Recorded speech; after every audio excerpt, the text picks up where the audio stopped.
Meeting, call the meeting to order at 6:03 p.m.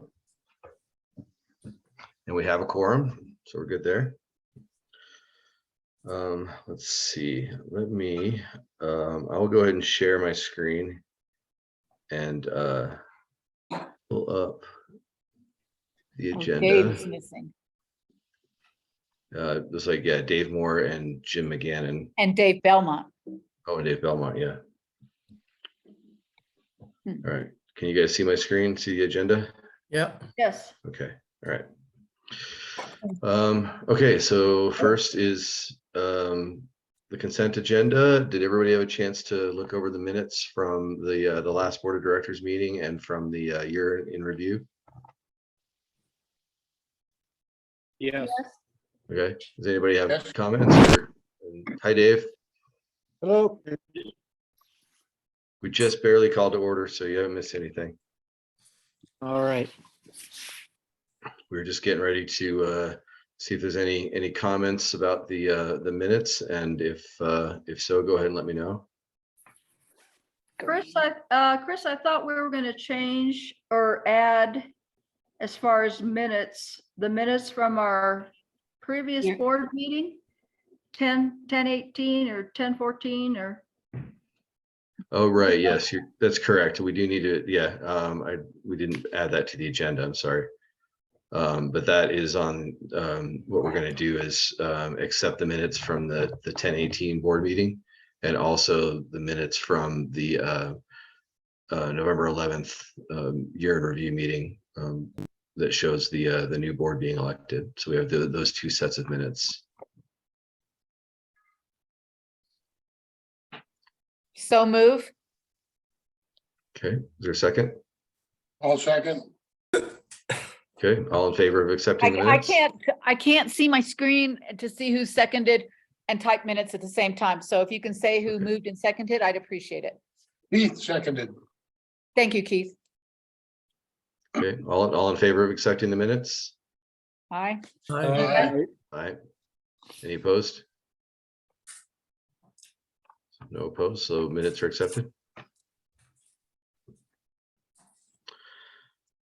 Okay, so remarks is primarily, I guess, for non-board members, if they were any present who wanted to make any remarks. Or if any board members have any remarks you want to say before we jump into the other things. Although, do we need to accept the consent agenda with any agenda changes? And we don't really have a treasurer's report, right? Correct. Okay, yep, you're gonna need to guide me as I go through this. First one I've run, so if I miss stuff like that, please let me know. So yeah, so we would need to change the consent agenda to not have a treasurer's report. And add it to the note that we're accepting both those sets of minutes.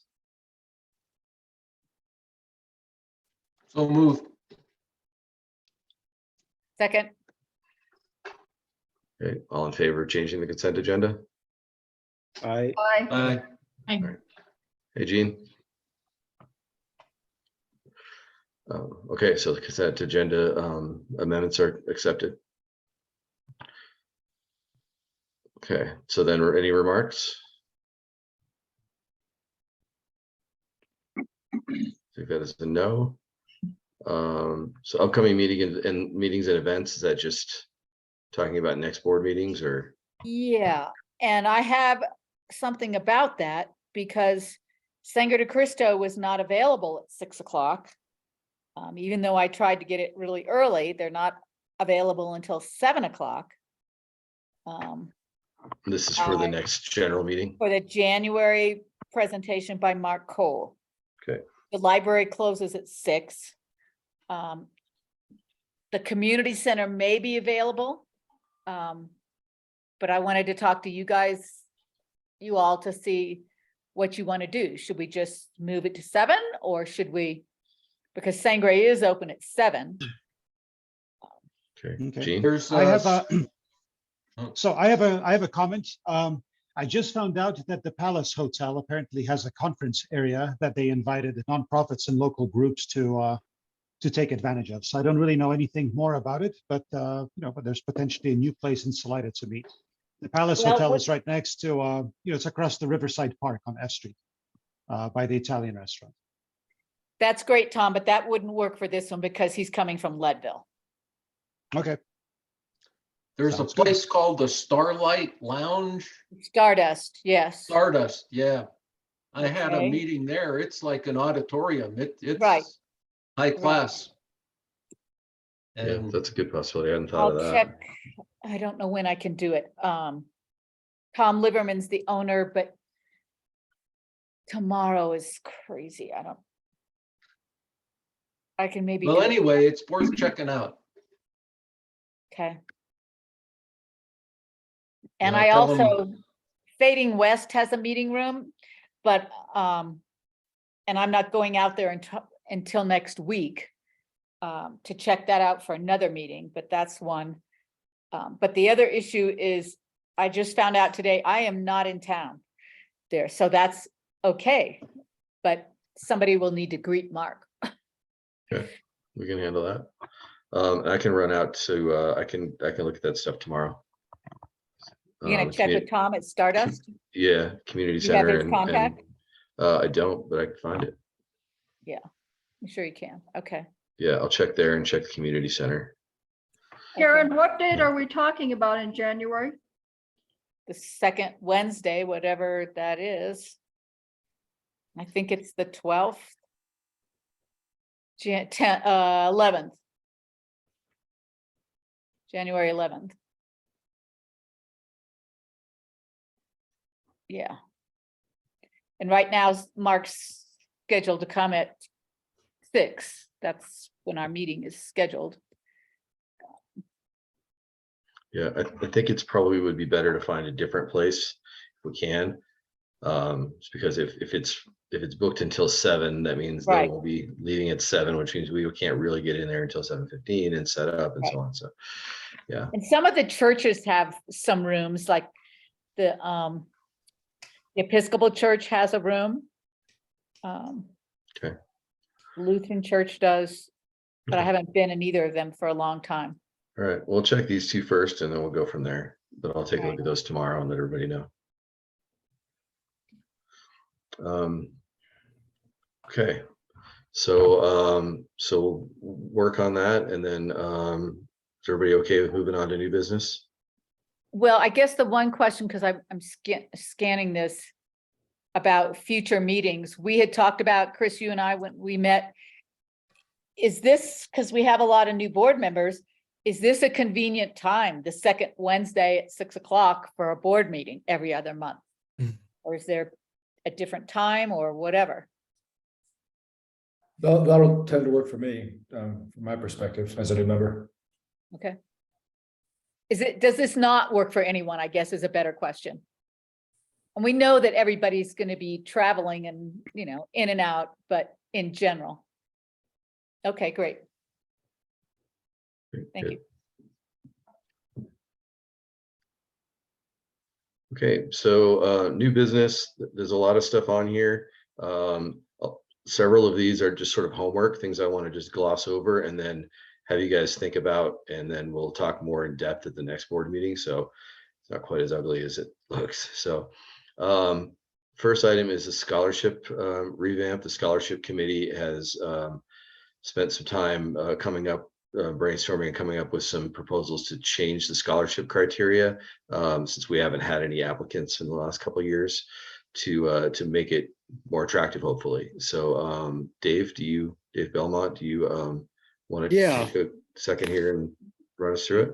Sure. I mean, I don't have much to add to the memo that was sent to everybody, but basically, yeah, there hasn't been an applicant in several years, I believe. So we are proposing to increase the total amount for the scholarship, but then decrease the number of scholarships.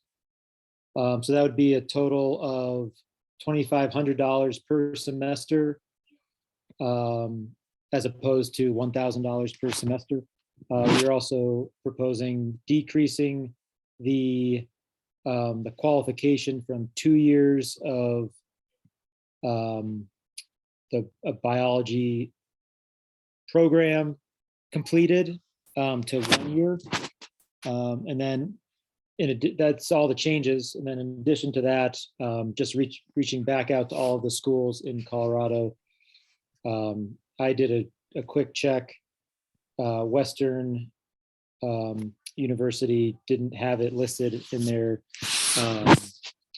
list of scholarships available, and this was actually higher than many that were listed. So it should be a attractive option for students. Okay. Can you, Dave, go I ahead, have a Keith. question. Sure. The second bullet point of the report, I'm a little confused with the numbers. I thought it was $1,000 per student per semester. That you want to increase to 2,500 per student per semester, and then go back to 2,000 per student per semester? So I believe that, yes, I agree that that wording is confusing. I think what they were trying to say is the existing right now is $1,000 per semester. And there was the possibility of increasing that to 2,000 if there hadn't been other applicants. So that's the existing, and then this is trying to simplify and change it to just $2,500 per semester. Per For all student. 3 students, or I apologize. I have to double check. I thought I thought agree we were with going to the decrease numbers. concept, but I think the numbers need to be researched a little bit here. It just doesn't make sense to me. I think I think he's only proposing one student. Yeah, all you need to think about is the $2,500 per semester. well then. So you're also proposing to have only one scholarship per year versus, was it 3 before? Yeah, well, so again, I apologize. I need to double check that. Somebody sent The fact that we out. haven't had anyone apply, I'm not overly concerned about, many people. But I believe the plan was fewer people with higher amount. Okay. So So we need to know. I'll double check that and I can let everybody What know. about the Fred scholarship? Because if we're only given one, why don't we call it the Fred, what was his name? Fred Rasmussen, Rasmussen, the Fred Rasmussen Memorial Scholarship. Make it sound prestigious. Sure. I also think someone needs to check in, maybe with Pam's help, and find out what's been earmarked or set aside for scholarships. I think we've been kind of running at a deficit the last few years. And I don't know what the balance is in the Fred Rasmussen Scholarship Fund, or where the rest of the money comes from. Like I say, I agree with the concept, but somebody better see if we have money to spend before we increase it permanently. Could be increased one time maybe, but anyway, that's future research. Yeah, again, just a reminder that we haven't given this away to anybody in, I think, over 2 years. So Check that. there shouldn't, there shouldn't be a deficit in terms of the budget that's been set aside for this scholarship. Well- Keith, let me address your question about funding for the Fred Rasmussen Memorial Scholarship. There is no separate category for those funds. When it was originally set up, yes, there was a kind of a fundraising effort for it. But after that very first year, it's funded like any other scholarship through our raffle account. Okay, So that's why we should just call it the Fred Rasmussen Memorial Scholarship if we're just having one. I like that idea as well, Jean. I did read the revisions. I don't have them in front of me, I do. but it still seemed like we would shoot for 2 scholarships a semester. And if we dropped it down to 1, increased it at the $2,500 level, called it Fred Rasmussen Memorial Scholarship, I think we've covered all our bases. So I'm looking at the memo that Barbara sent. In the past, Pam, correct me if I'm wrong, I believe there was a budget item of $12,000 for scholarships. I'm not sure in many years that we've reached that, but if we did, the proposed changes were, as Dave said, only completing 1-year completion as opposed to 2 years, and increasing it from 1,000 to 2,500 per semester, but it did not address the maximum number of people. So if we did a maximum number of people at 2 people at 2,500 each, that's still under the budget of 12,000. It would be 10. Karen, I agree with you. I remember the 12,000 also, but I also remember the structure being up to $2,000 per student per semester, up to 3 students. And I that's think what that's right. works. That's what works out to 12,000. Correct. Okay, So I would move that we do $2,500 per semester for up to 2 students per semester, qualifying after their first year in a field of natural resources. is this a discussion for the scholarship committee to have? Oh, I guess you can do that. We can do that. If you guys agree with that, we can send it back to the scholarship committee. Yeah, let them do it. We need to move on. Yeah, that differs a little bit from what they had proposed, because they didn't send anything about the number of scholarships. So I think that needs to be confirmed All with right, I'm them. gonna put that in the minutes, though. Okay, I'll be responsible. I can Thank you, Dave. be responsible for that. And Okay. just a remark on the $12,000, that's the number we've been using in the budget for several years. right. But if we're gonna be taking more effort to advertise this thing, if we actually start getting takers on this, we're gonna need to make sure we have long-term funding plan in place for these scholarships. So that's something we can talk about when we have the get it back from the committee, I guess. So we'll table this issue until the next meeting to have a reviewed proposal from the committee. Sure. Okay.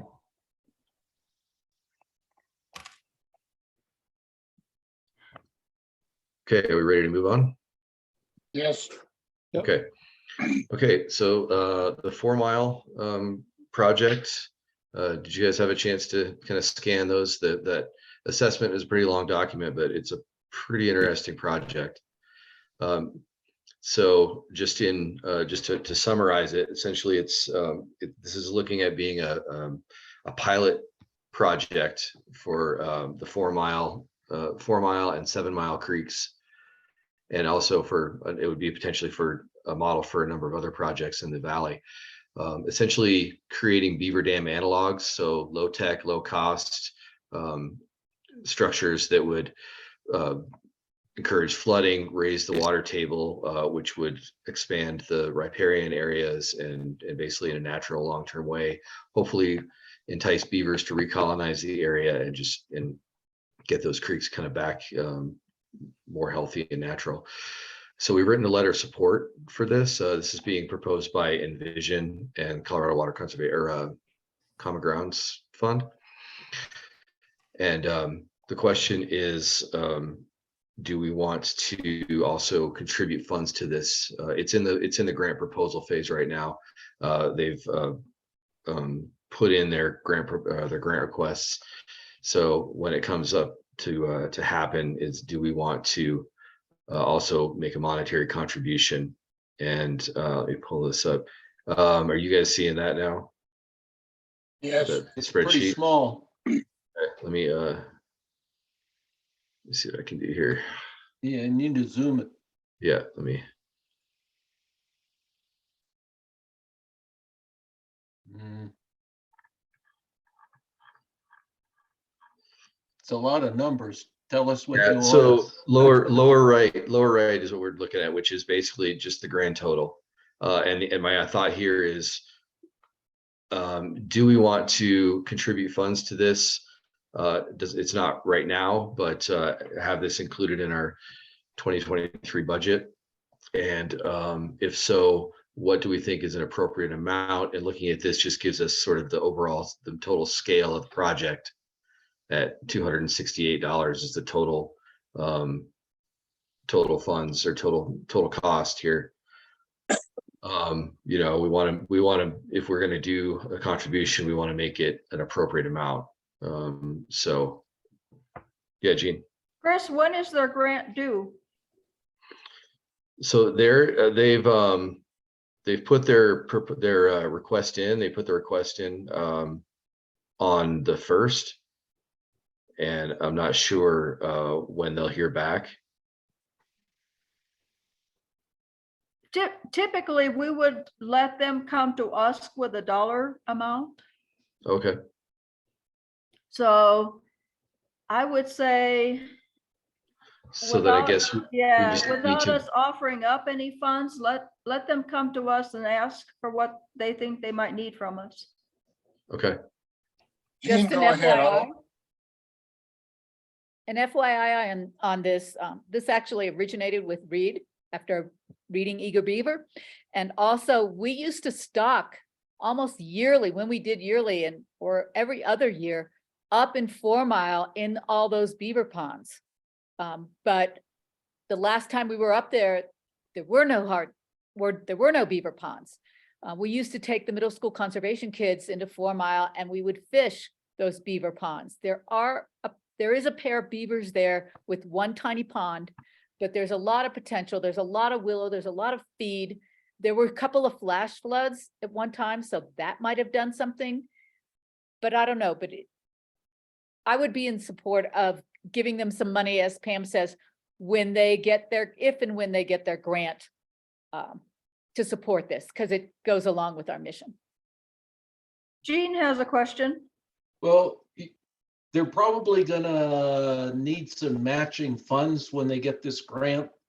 So we probably don't need to do anything except, you know, say, well, if you get the grant, we'll help out with matching funds. And we have that certificate of deposit that's coming due, gonna mature in March, is it, Pam? Yes, We can use that money if that grant comes through, because we're just losing money on that CD because inflation is way more than we're making on that money. Right. Yeah, that might be Gene- a good use for that money. Go I ahead, agree. Keith. Gene is exactly right. Our money is typically used in grants as matching money. Now, when we were in the South Arkansas and used a CWCB grant, our match was like 50%. We'd come nowhere close to that in this. But I Oh, think sure. the concept of using our money as a matching grant, and that we can figure out as they get further into the process. The other things I want to say is that this section of 4 Mile Creek was identified as one of our priority streams too. So this is very meaningful to us. Yeah. Beyond the dollar contribution, I think it's a great opportunity for some of our boots on the ground volunteers. Because we're talking about all the kind of stuff that we can do, because as Chris knows, this is going to be process-based restoration. We don't come in with heavy equipment. We don't change the landscape. We just enhance it. Anybody doesn't know what a beaver dam analog is, it's a human created structure to encourage beavers to create more structure. I think it's a terrific opportunity from all points, and I vote strongly to support it, both with money, which you can find out later, and with volunteer hours. I think they have item 3A is volunteer engagement. That's like $25,000 worth of volunteer engagement. I have a They're question. counting on that as a value. A question real quick. With the grant process that they're going through, would it be advantageous? Would it increase the probability of getting the grant if we had more specific commitment in funds and volunteer hours as part of the application process? No. Just, I mean, I don't know, I'm just asking. I'm No, afraid it's after, It's not gonna or make it. after the application. So, Oh, it's already in, okay. Yeah, we provided a letter of support and for it, and Cindy at Envision that's running this, knows that we're on board for volunteer work. And so I guess the question would be then, do we want to go ahead and vote to agree to a contribution of some amounts and just agree to it in principle, or do we not want to worry about that and just deal with this when it comes, when they come to us asking for matching funds? I think it's too early. We can still go to them. We can keep in contact with Cindy so we don't miss it. But I think we're too early to take a vote on how much. I would be reluctant to do that. Okay. All right then. So Chris, do we know how much she has secured for matching funds? Or is this a total ask at this point? and who is Um, this going to? CWCB, I see. Yeah, Yes, yeah. Let me see here. There was another. some of the matching fund will come out of Chaffee Common Ground. Yeah, That's a large fund that they'll put up some of that money to match for the CWC B grant.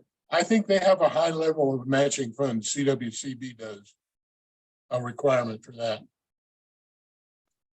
So she looks like if it is a water plant grant, they did not come to the roundtable for a letter of recommendation, which is really surprising.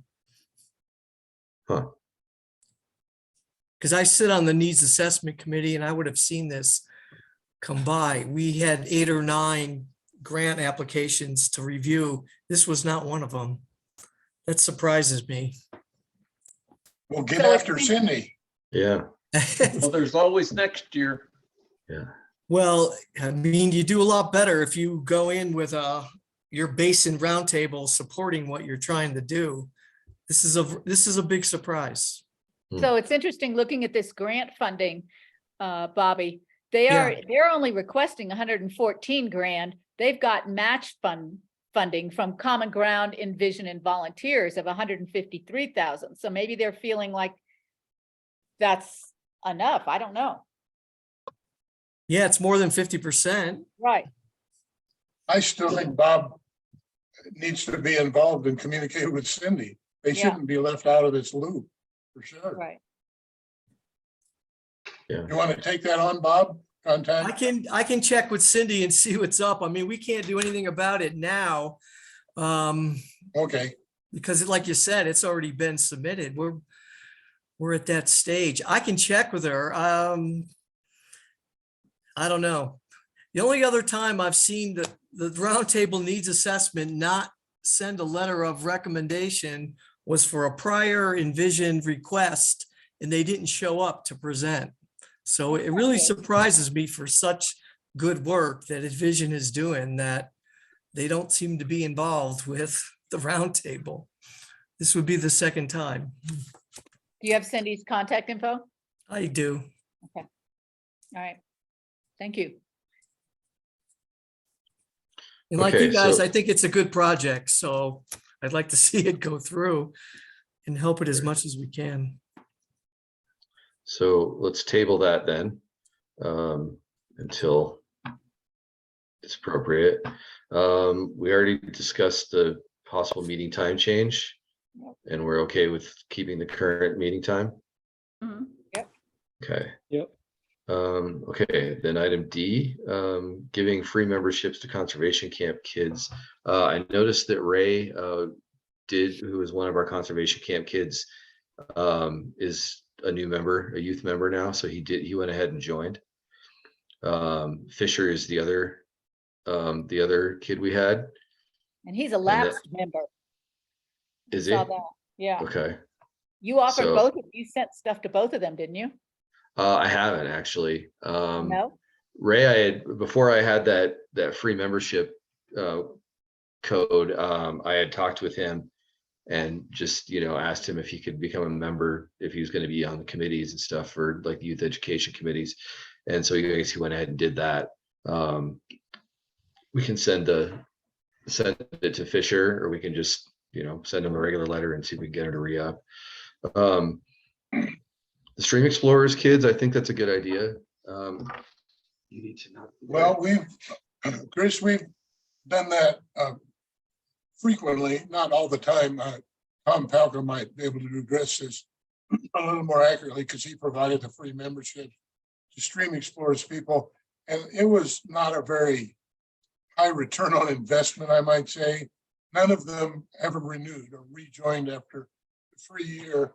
None of them, as far as I know, really participated in any, TU activities. I'm not sure Stream Explorers participants is that good of a place. The conservation camp kids are highly motivated, so I think absolutely that should work. Sure. Gene, what did you?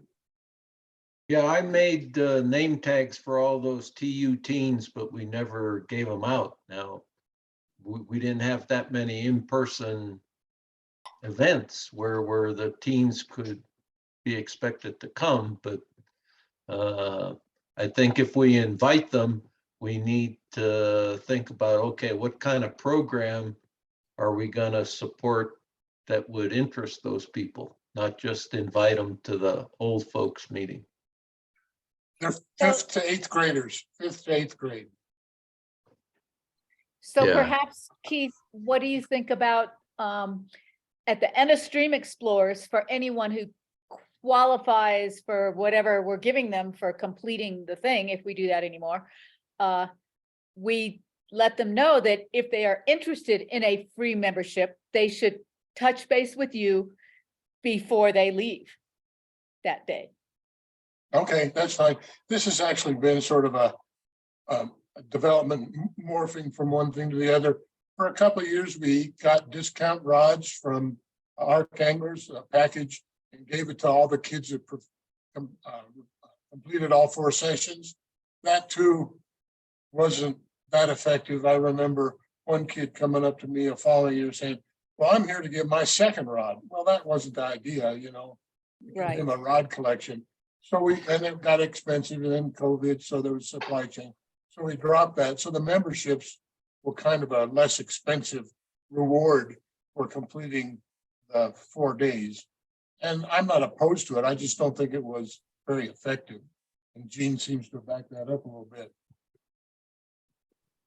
But I'll do that. We can make that part of the Stream Explorers on the fishing day, the last day, ask how many people want to sign up as members. They're little people. But We'll if we get let some- them know there's a whole nationwide teen group that can help make decisions, people like Fisher and Ray might be interested in that. Oh, absolutely. Yeah, An but he idea. was a camp attendee, Fisher. And I remember him in at least 2 Stream Explorers too. That kind of a motivated kid definitely deserves something like that, I think. Right. And this gets in the youth magazine from National TU and all that, which I think is that sort of stuff is probably going to be more of more interest to them than anything that we're doing on a local level, unless we have opportunities for them to come plant willows or something like that. We can get some kids involved in that. But yeah, Gene's right that they don't want to come and sit at the community center with us. So, okay, well then we can work on that in the youth education committee. We can work on working that into the Stream Explorers curriculum. Just dropping that in at the end of it to offer it to people. Okay. Is everybody ready to move on, or is there any more comments on that? Okay. Committees. Did everybody have a chance to look at the spreadsheet and see where I put everybody? Yep. Is everybody happy where they are? I'm good. Yep. Okay. So one thing that we need to do, if you look here, notice here that we've got Jim McGannon has been writing a quarterly report that goes to Colorado Trout Unlimited. That just basically talks about what the chapter has been doing and what we plan to do over the next. They're keeping tabs on our activity, and Jim has asked that we find somebody else to take that on for him. And so I'm looking for a volunteer to do that, and I can kind of show you. This is this is the one from last time. So it's basically a one-page report, and I believe that it's kind of a checklist that they have that he goes through and kind of fills out and answers questions as he goes. Is that Are you right, screen Karen? sharing that, Chris? Are you trying to screen share that? Did you see? Are you seeing it? Sorry. Not showing up. Okay, let me.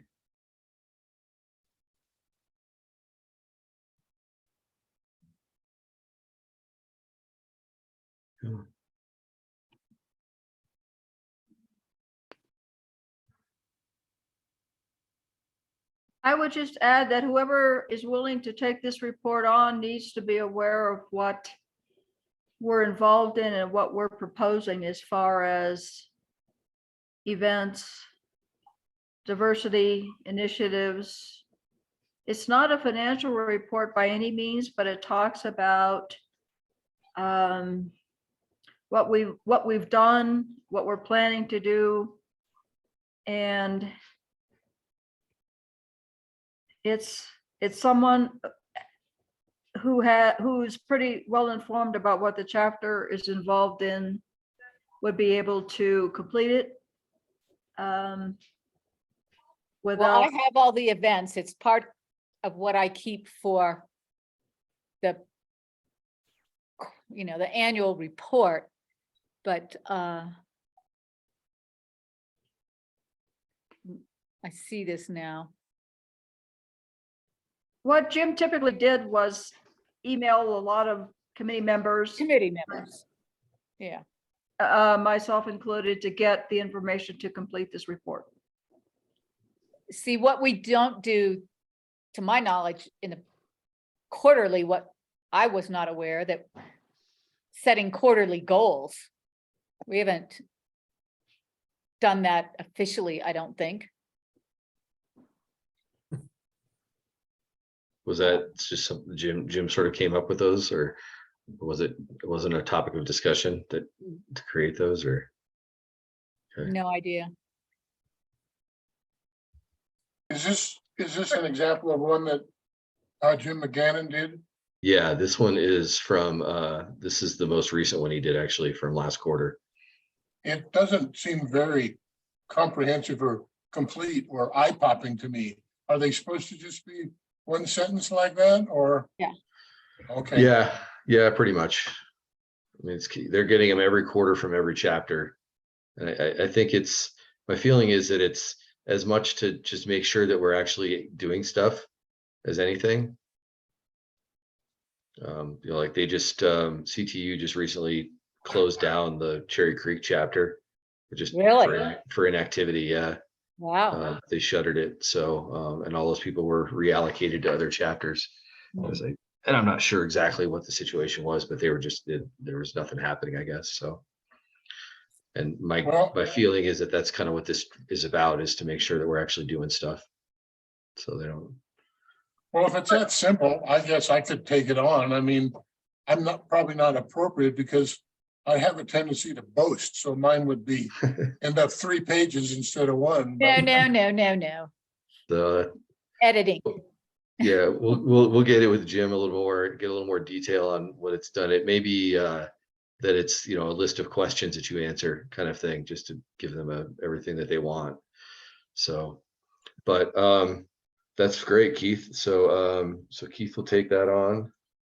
And Keith, if you, like, when you find out from Jim when it's due, a week or 2 ahead, if you send me the format, I can send you the list of things that I've already garnered from people's volunteer hours and the list of events. Okay, sounds good. Okay. Let's see.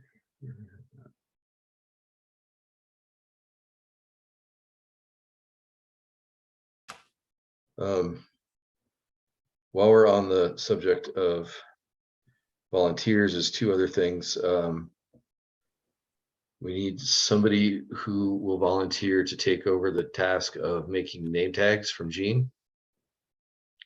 And then Mark has very graciously volunteered to be the chair of the fundraising committee, which was formerly Rick.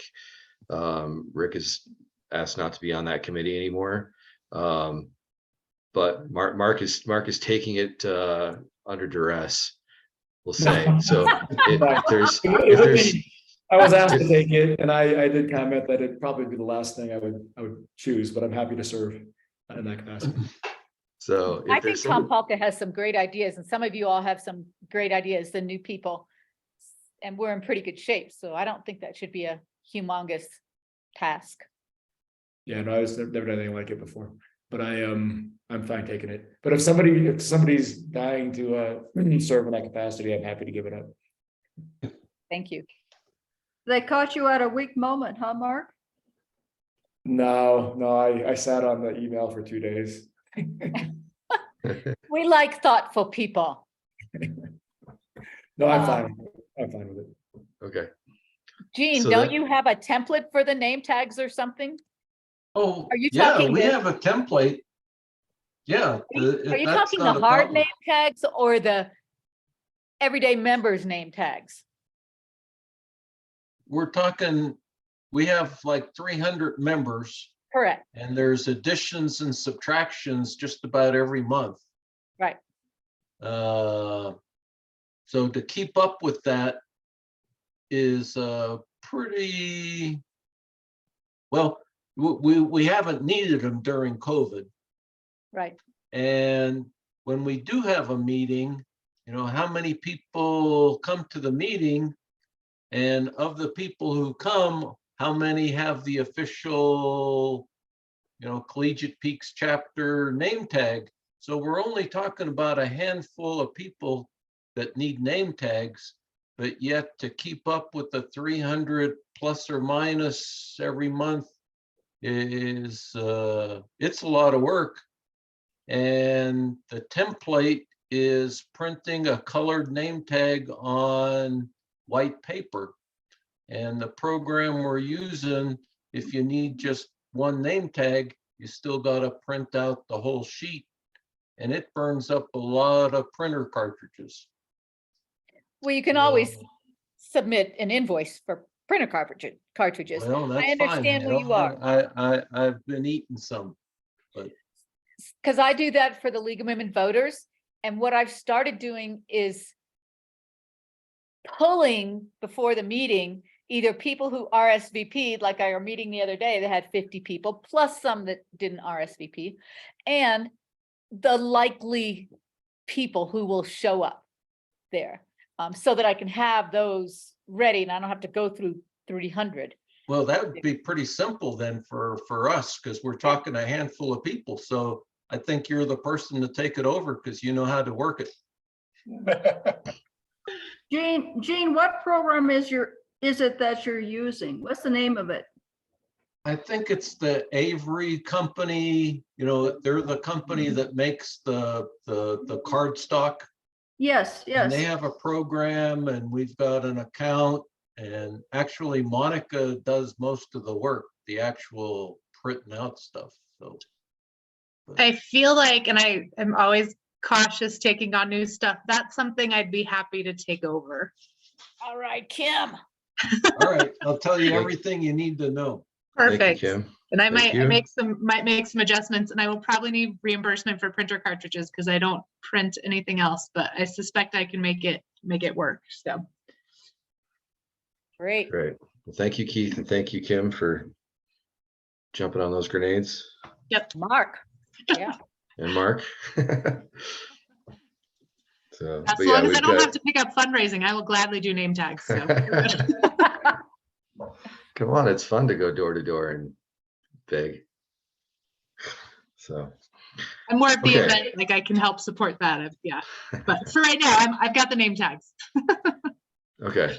Well, if everybody is happy with their committee assignments, then we can move on from that. I do want to in the new year, in January, ideally have meetings of all of the committees and kind of dive a little deeper into what everybody's doing and planning to do, and kind of get a plan for the next year, what we think is practical to get done on each of the committees, and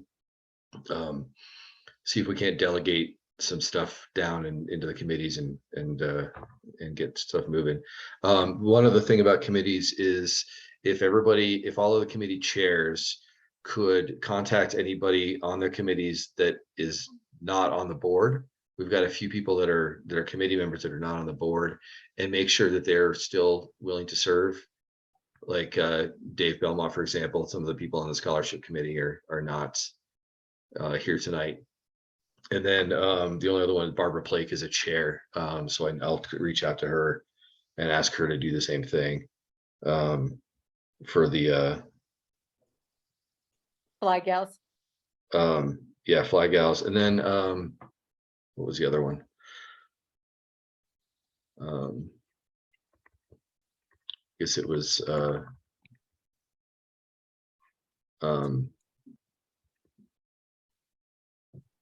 it's the scholarship committee. So Dave, would you mind touching base with Barbara about scholarship? Sure, yeah, I'm happy to Okay, email everyone on that. okay, that'd be great. I appreciate that. Okay, let's see. All right, back to the agenda. Are you guys seeing the agenda now? Yeah, not yet.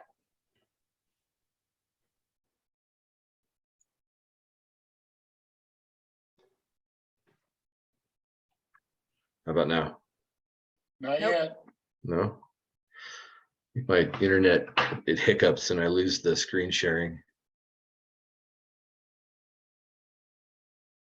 Let's see. Well, while you're working on that, Chris, I'm gonna address the Yeah. next one. Okay, go Tom, for it. I think we should remove the map sales page from the website. When I wrote this, it was because there were none left, but Chris said he saw maybe Yeah. 30 or 50 in the shed, and No. I haven't been able to get down and count those yet, but I can easily sell those via the fly shops and Garna. Yeah, I was I actually don't down think there we- today and there's hundreds of them. There's 2 big boxes of them down there. Of maps?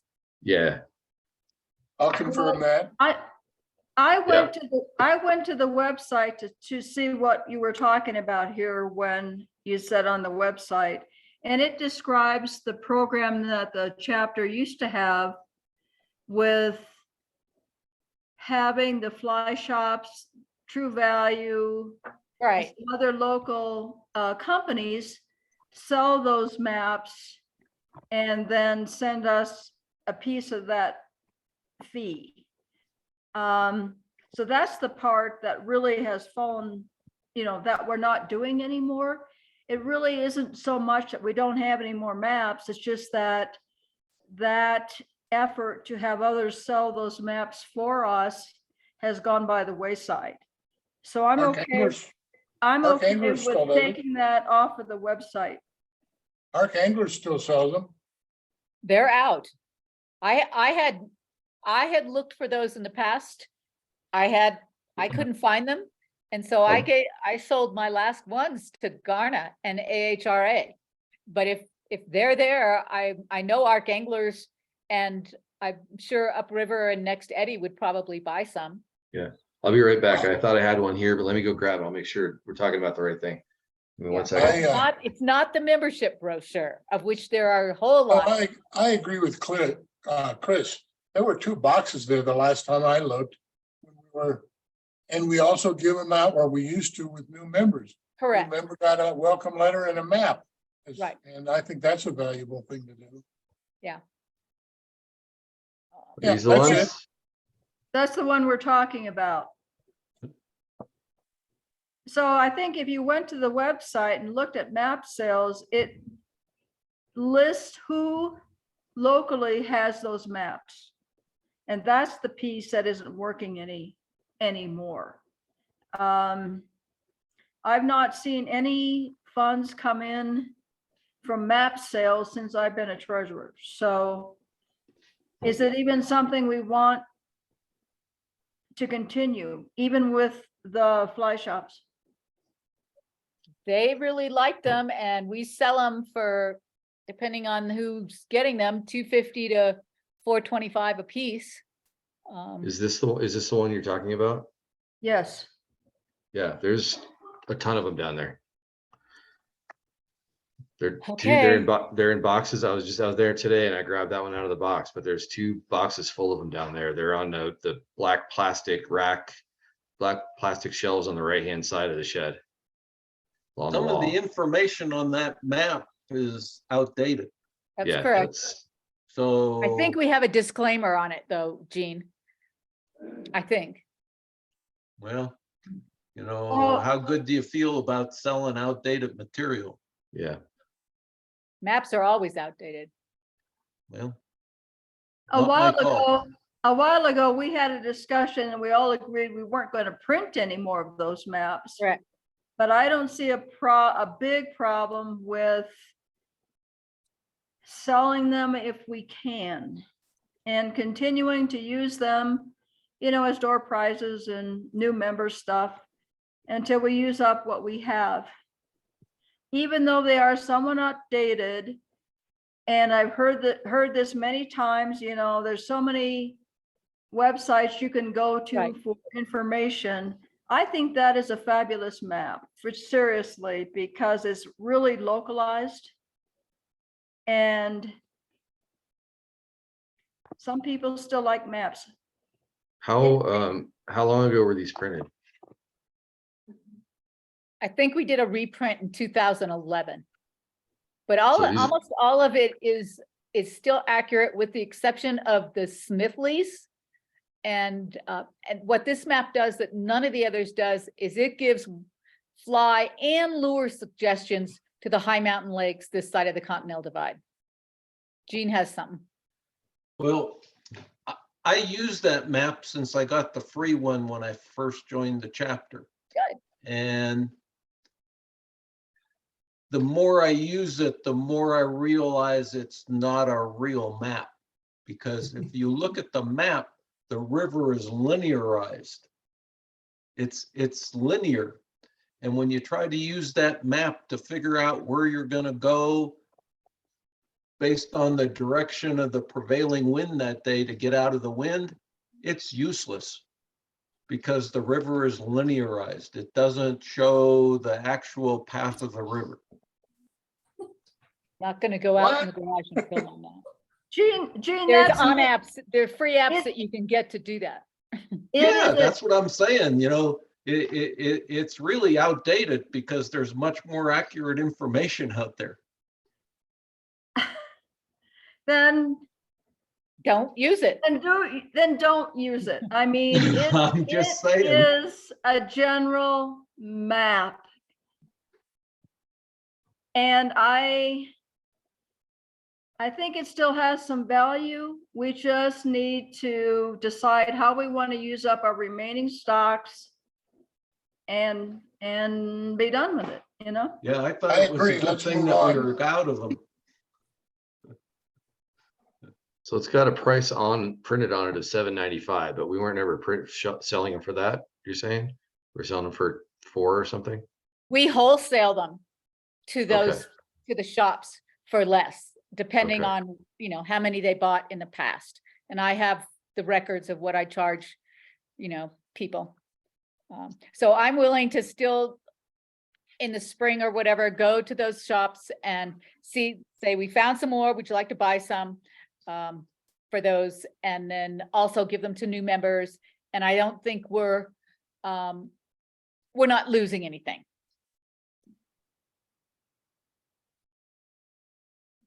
Okay. Is anybody opposed to that? And we can, you know, the fly shops that handle them as a little candy bar, we could say, we'll put your name on our website saying that they can get maps at your shop. If you guys want to do that.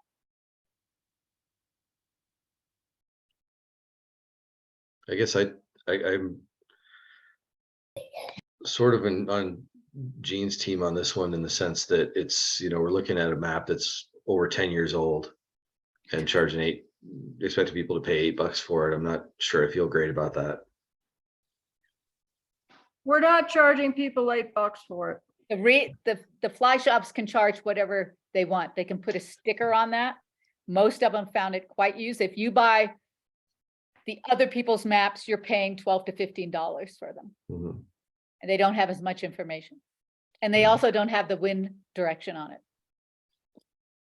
They So are, there's- they are a promotional item. We use them to promote the chapter, the fly shops maybe use them to promote the river. That's the value in them. I think we should give them away, but not sell There you go. I feel Is okay this- about I Is this that. the disagree. map? Is this the map that doesn't go all the way to Parkdale? It does not include all of Bighorn Canyon? No, it goes all the way to, it goes all the way. It does? Yeah. Okay. I was just looking real quick. I thought I had one, but I wasn't sure. Hang on. them. Well, maybe everybody should get one and take a look at it. Yeah, it's not a critical thing. Yeah, this So- is something we can do in an email. So, So Can we Chris, bring you some could- to the next in-person meeting? Yes, bring Yeah. them to the January meeting and then you all can decide. Yeah. Okay, Okay, moving on. all right. We're gonna All table right. these till all can see. okay, so the yearly calendar. Karen, Yeah. can you help me remember exactly what this was? Well, Discussion was? if we have a yearly calendar where we can put our board meetings, we put our member meetings, ideally with what the topic is, we put the derbies, we put any other special events, then we can all plan a little bit better, I think. One of the key ones is the deadline for getting a slate of candidates. What was the other deadline that I just said? Oh, for amending the bylaws?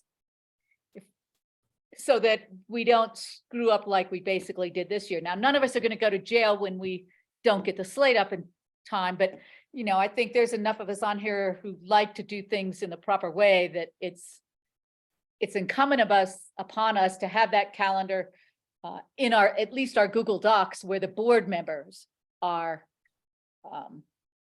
aware of it. Okay, I was thinking you were talking about when we had it on there, we were talking about the website calendar. I was confused because we already have one. So we're talking about an internal use thing, like Yes. having with deadlines and whatnot. Yeah, I think we should definitely have that. I began looking into finding a template, like an Excel template or something we could use, and I haven't found anything yet that I liked, but I think that's just something we should do. So I don't know that we need to have a vote on that. I think it's just something we can just put on the Google Drive, and I had that on my to-do list. So Yeah, one thing that I think is pretty cool is using Google Sheets. So instead of storing just, XLS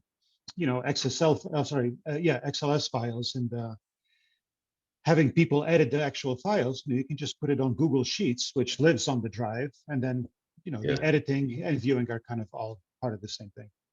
yeah, if it's something that's going to live on there all the time and there's no need to download it, I think that makes sense. We've been still using Excel and Word and uploading those onto the Google Drive just for the ease of downloading and working offline on them and everything. So, but okay, I apologize for that. I don't know that needed to be an agenda item for this meeting. Chris, I have something I can send to you. It's a draft of our board and member meeting schedule. It was always Okay. in a draft, it was always in a draft form, and it was intended to go on our website. So it is a public document, but then we kind of fleshed it out as we went along through the year, but at least it's set up based on our current meeting schedule, when the board meetings were, when the member meetings were, and again, in draft form, but just a planning document more than anything. Yeah, and that's what I see this being, and then we can add other deadlines as we need for like quarterly reports and Right. all that stuff. And then potentially you would just do a review at the beginning of the month and then send out a list of deadlines to the board so everybody knows what needs to get done that month. And, so, okay. So we can move on from that, I think. Actually, backing up to that, we're talking a little bit about Google Drive, and I meant to do this earlier. Has anybody not used Google Drive? We can do a quick run through of that. And then I also wanted to look at something else real quick. So are you guys looking at my web browser now? No, we're looking at the agenda. Okay. I wonder if I can share. Here we go. You need to get a Starlink, Chris. No, I just have to I have to do a new share every time, I guess. Are you seeing my browser now? Okay. Yes. Website. All right. So if you guys, anybody has not used Google Drive? Not very much. I mean, Okay. I've gotten Not to very some- much. Okay. So basically it's the beauty of it is file sharing. So we'll just go through this really quick.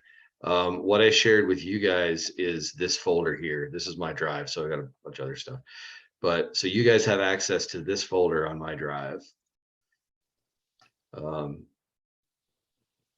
And within that, we've got a variety of folders, other things. So anybody can come in and edit these. You can have multiple people editing a document at one time, so you can collaborate really well with them.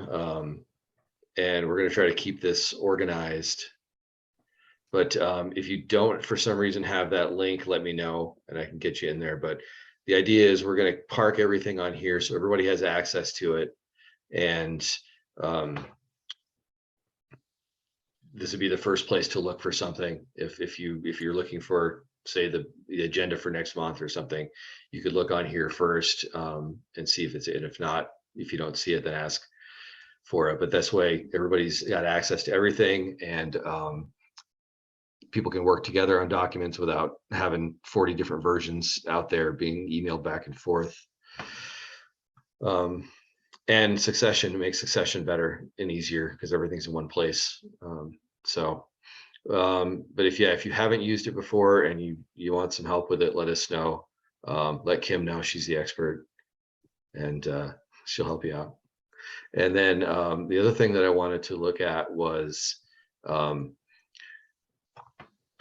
especially for the newer folks, Trout Unlimited National has some excellent tools for leaders. They call it the tackle box, but it's not the easiest thing to find. So just wanted to kind of show you that. So We on the lost main, you. did you? All right. I lost you at least.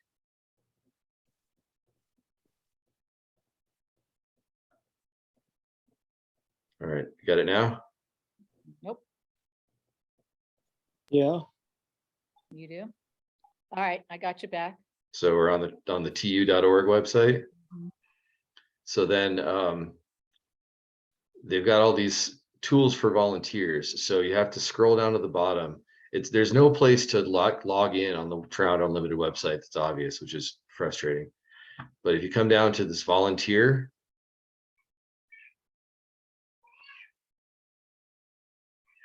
yeah, Zoom takes up some bandwidth.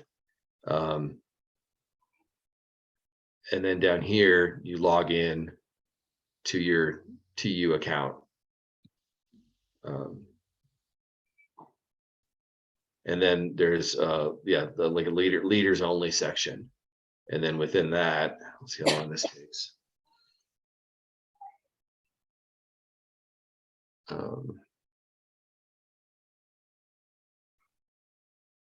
Christian, I believe that Tom Arnott upgraded officers and board members on the TU website.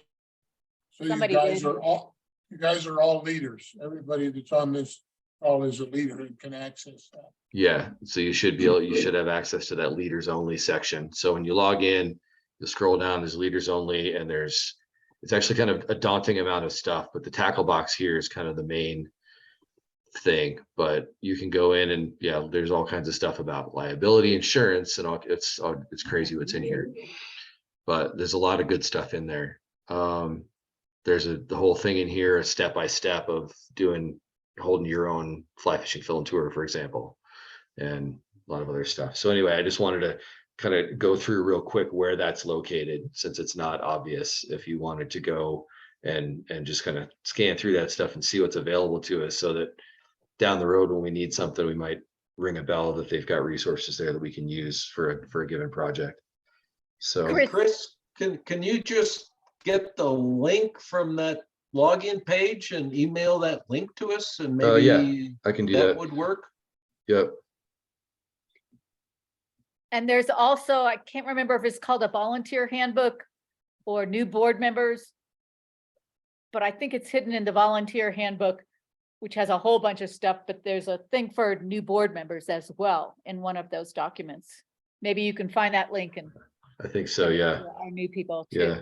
Thank you. And you guys, everybody, like I got it. Anybody who was added as a leader probably got an email saying like, thank you for being a leader. And there's some seminars and things like that.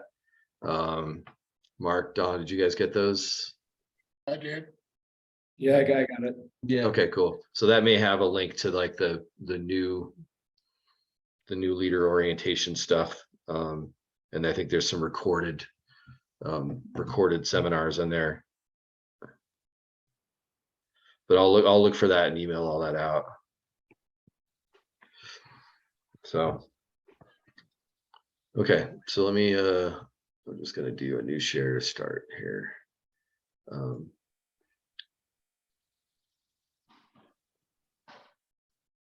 So next on the agenda is, and this is the next couple here are homework things. The next one is program stuff.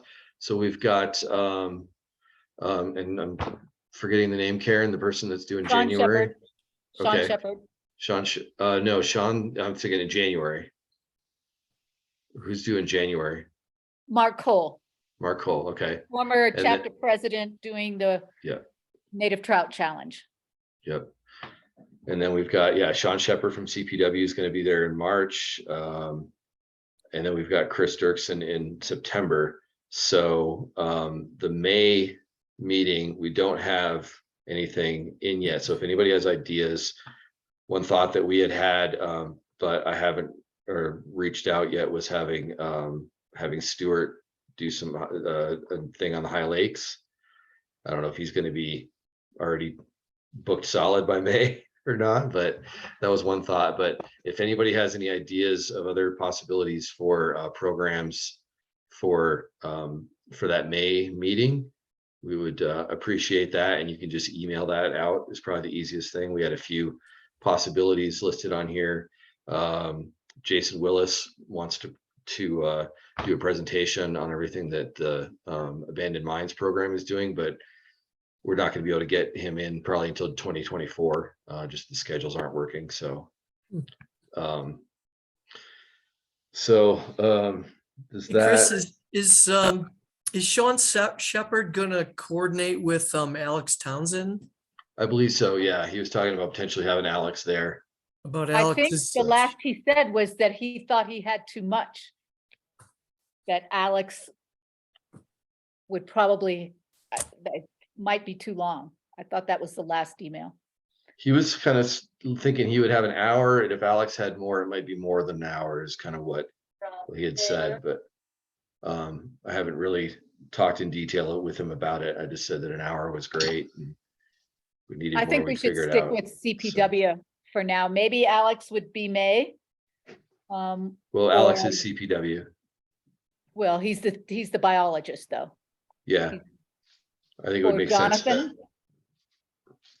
Well, I talked to Sean at the FAC meeting that Chris and I both attended and asked, and he came up to me and said, I've got a lot of stuff I want to get to you guys and present. And I said, great, when? And I said, can you do it in January? And he said, yeah. So I'm glad that Chris got a confirmation on March 8th, but I think it's kind of a meet and greet session too. We haven't done that for a number of years. There's all sorts of new CPW guys.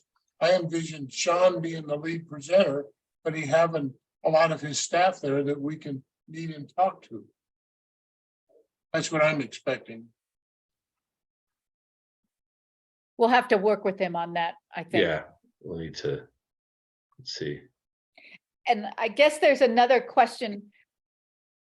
If this in-person member meeting, if they start at 6, do we want to encourage people to come at 15 minutes or 30 minutes ahead just for socializing? I mean, we used to do that at our old board meetings, but because if people just come at 6 o'clock and they stay for an hour and then they're rushing home, you still don't get to meet new people or anything.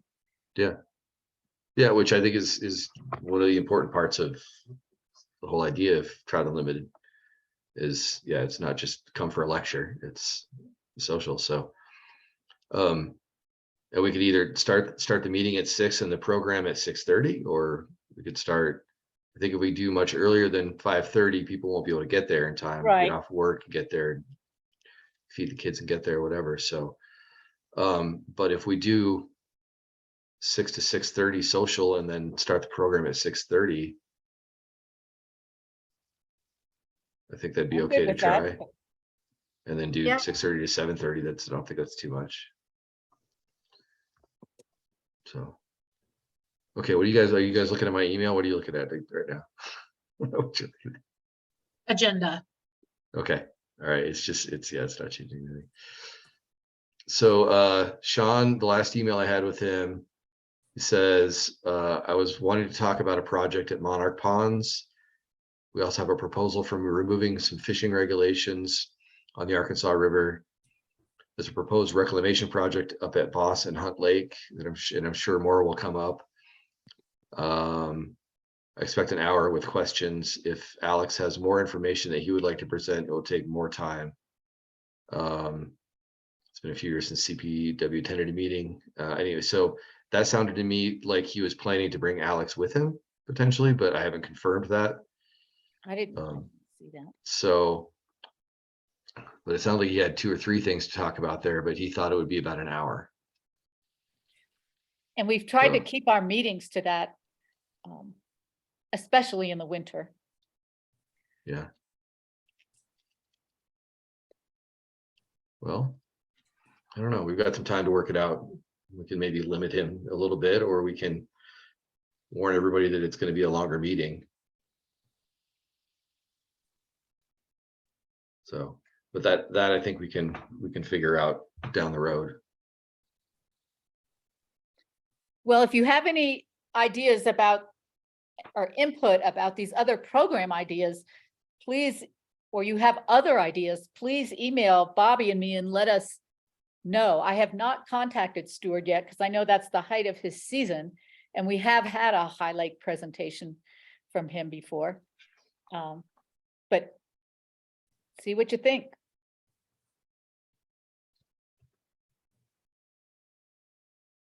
Karen, are we talking about member meetings or board meetings? I'm just talking about member meetings right now, Okay, May 10th. What are you thinking about for board meetings, Pam?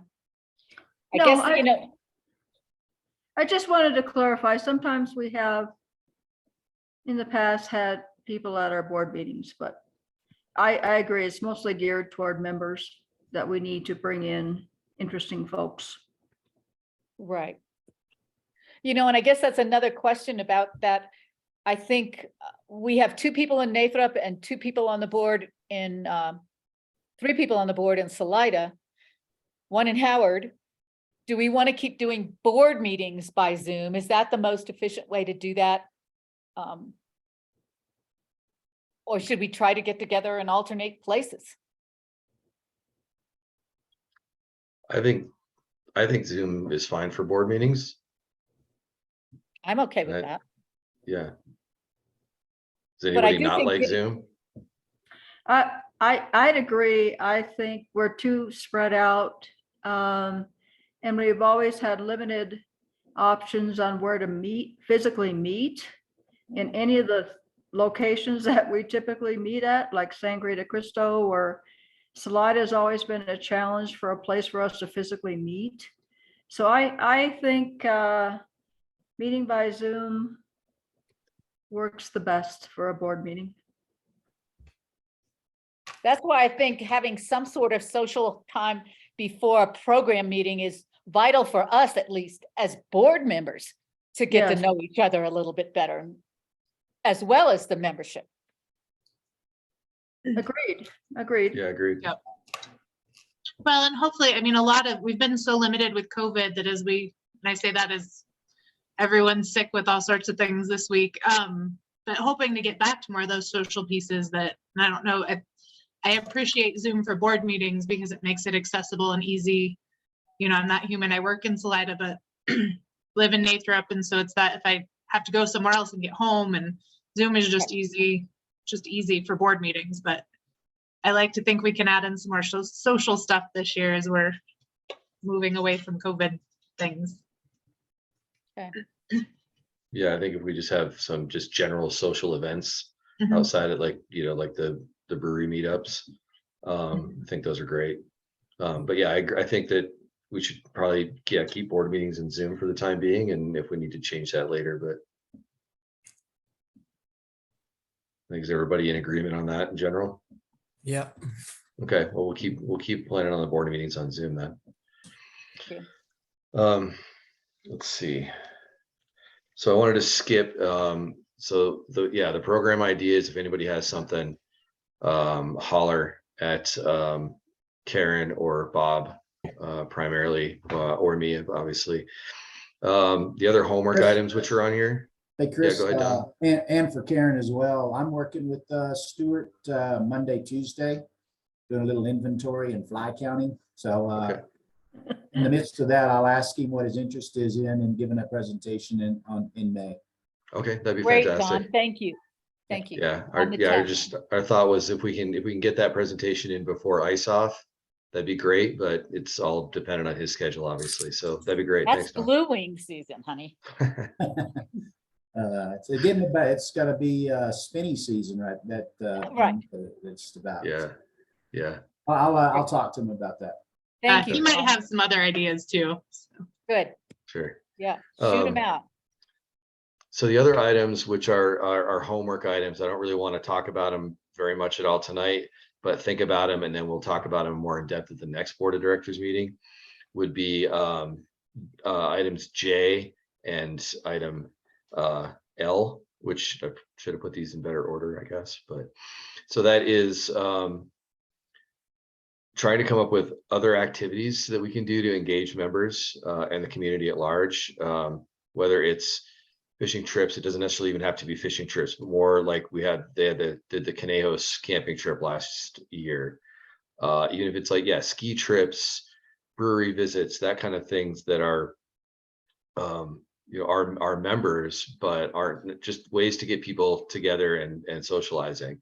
If you have other ideas for that kind of thing, we've got the fly tying, social fly tying things, which have been a great success. Upriver did their first one last week and it was a full house. There were 15 people there. Oh, cool. Yeah, and Next Eddie did one at Trace Litros last night, which I think was equally well attended. So, and Dave, by the way, I've been in contact. Sarah emailed me, and I've been talking with her, and it's a very positive conversation. So, anyway, so if you have other ideas for that kind of stuff, and this is I hate the term, but think out of the box sort of thing. If you come up with anything, holler up and we'll see if it's something we can make work. Same sort of idea with item number L there. And that's something is, do we want to have a tent, have a booth at some of the other places and be more visible in the community than we have been recently, doing things like FibArc and like 14er Fest, that kind of stuff. Do we want to do that? And I guess it's identifying events that might be a good fit, and then realistically assessing our ability to staff a booth there. So again, that's something to think about. Come up with some events that you might like, and then and we can talk about that more in depth at the February meeting. So that's all I wanted to do on those for right now, is just bring them up, put them in your heads, and ask you to come back with ideas at the next meeting. There's two items on here that do need discussion. The next one is I, which is talking about whether we want to generate a policy about board members participating in chapter raffles and other prize events like that. And whether we think that constitutes a conflict of interest or not. The chapter does not have a policy prohibiting that now. It's something that you always hear on like a radio that's doing a giveaway, they always have a disclaimer saying that employees and their families are not eligible and that kind of thing. And it's just a discussion that we should have about whether we want to do something similar with that or continue along with what we've got. I don't think we have any issues of conflict of interest. I think we've got a good system in place that is impartial, that we could demonstrate that if something ever came up, that a board member won something and somebody questioned it. I think that we can show that our raffles are random and fair. Again, I just want to get everybody's input on that and talk about whether it's something we think we need to address in the bylaws as a policy or not. So anybody's thoughts? I'm not in favor of having that policy. Because when we run a lot of those raffles, and Tom, you can chime in on that, there are a lot of board members who put in a lot of money, and that's where we get some money. And it hasn't been an issue. We have games managers. I'm not in favor of that. I would agree. I don't think it's a problem. And as you said, Chris, I think we could document very clearly what our process is on these raffles. We're using a computer generated program to pick the winner. So I don't think it's been a problem over the many years that we've been doing it. And as I would agree with Karen, the idea is to raise money. And if board members would like to throw dollars in the hat to win a prize, I don't see a problem with that. I don't think we need a policy on it. I would agree generally, but let me just point out, when we did our big raffle, our 10-item raffle a couple of years ago, Reed and Karen won one of the trips, and Jerry won a box of flies. So it's taken prizes away from non-board members. The purpose is to raise money. Is their money any better than mine? Well, I was just saying, you guys had to do something with your raft trip because it wasn't appropriate. And Jerry, we sold those flies at our flash fishing fundraiser, the only item that we sold. So there's a way out, but that is an impact from members buying tickets. I mean, board members and officers. Well, this is my first board meeting, so I think I should at least say something, and this is something I can say about. On every board I've been on the last 20 years, we've had this discussion. And Karen and Pam are absolutely right. It always boils down to the same thing. If your board members don't support the organization as they should, the organization suffers. So this is not even worthy of discussion in my mind. Yes, absolutely. Board members should participate. And if they win something, that's awesome. Karen, you're right. Other people's money is just as green as ours. So let's go with it. Thanks, Dave. And I'll give you a point of view. We have, the Rotary Club has a ducky race every year. One of our members won the big $500 prize in a ducky race. Guess what? She took the $500. She won it. Why not? Yeah. I mean, let's talk about something important. This Well, really doesn't have a lot of footing, I don't think. Well, I mean, we're talking about the the appearance of legitimacy of the organization. So I think it's worth talking about. But does anybody else have any thoughts? Chris, I know when we used to do I was not a board member, but I definitely put in float fishing trips at the Caddis Festival, and I have taken a ton of board members on fishing trips. So board members have been participating and buying a lot of the items and bidding up things and raising a lot of money for this chapter. So I agree with everybody. This seems like a slam dunk. Okay. All right. Thanks for bringing it up. We gotta be on Yeah. board. Does anybody else Yeah, have I think- any thoughts I or think just making disagree? sure that we are transparent, you know, that with how it is impartial and fair, you know, I think that should be enough. Okay. And I would like to add that having gone through a raffle license process with the state of Colorado, they make us explain every step of how we're going to operate this raffle. And no stones are left unturned. So they do look for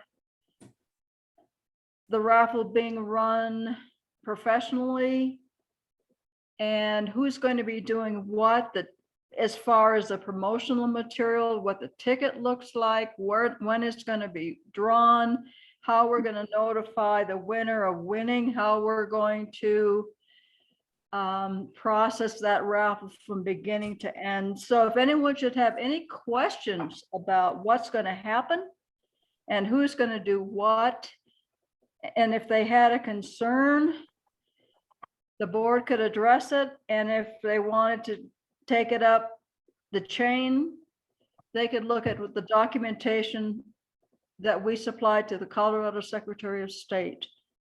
They approved the raffle. They approved our process. So while it may appear to some folks that it's inappropriate that board members participate, it is a fundraiser first and foremost. End of my soapbox. Move on. Okay, well, if everybody's in agreement, we can stay status quo on that and to the next item. So let's see, we skipped those.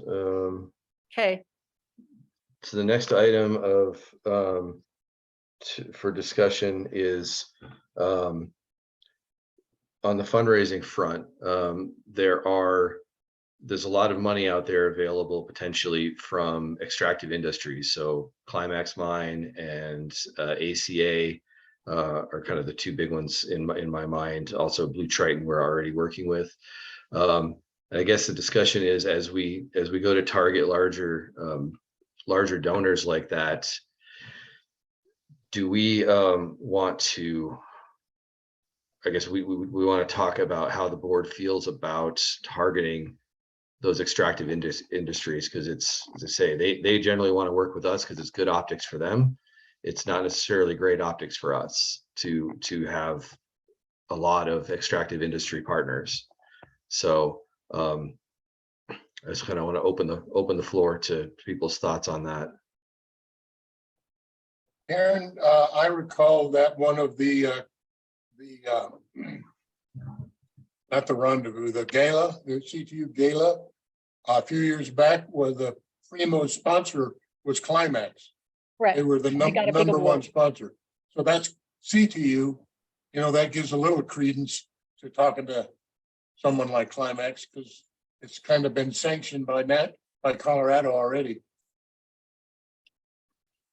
I Yeah, I don't think- see it as us supporting them. I see it as us getting money to do our mission. And when Climax goes bankrupt, fine, we'll move away. But that's just my thought. I think we have to take it on a case by case basis. I certainly wouldn't support personally some kind of, I don't know, some kind of like blanket sort of opposition to this for sure, because it's just going to depend on each company or organization and what their stances are. And if it's clearly going to be something that's going to be, that's could easily create bad press because of their current practices or what have you, then yeah, then we probably stay away. But if not, just because they're in extractive industries or something similar, I personally wouldn't support a policy that would just automatically restrict, engaging with them as potential contributors, donors, what have you. But I do think we have to be thoughtful. We have to make sure who we're partnering with and have a sense of, if there is potential reputational risk, we should,